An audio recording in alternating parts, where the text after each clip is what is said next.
What about the today's discussion? Today's discussion. We are hopeful that there will be a positive answer on Dharmendra Pradhan's resignation. That's our core demand. That's what the nation wants. That's what the youth of this country wants, and nothing less will cut. If not, the movement will continue. It will become bigger and more stronger, and it will spread across the country as it already has. Last question: what about the restrictions? 1.5 kilometers surrounding, internet is cut, and metro station also. Whatever you do, you can't stop the people of this country from coming to Jantar Mantar. You already see thousands and thousands of them have gathered here, and they'll continue to do so. You cannot stop the people of this country.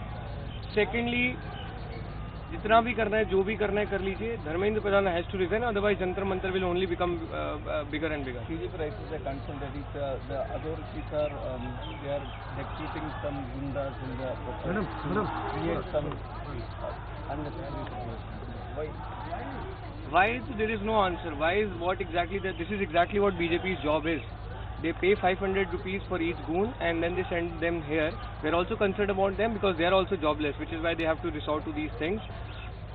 Our protest is extremely peaceful. Our protesters are extremely peaceful. They want to raise their voice peacefully and they'll continue to do so. All such BJP goons, they need to understand we are also fighting for their kids. We are also fighting for their exam leaks. And if this is what they are doing, it shows more about them than about us. CGI made Police. The amount of energy police and the system are spending on creating obstacles for this movement, 10% of this could have actually fixed the exam leak in this country.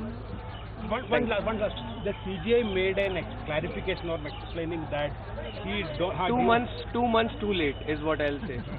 Thank you. Okay, thank you.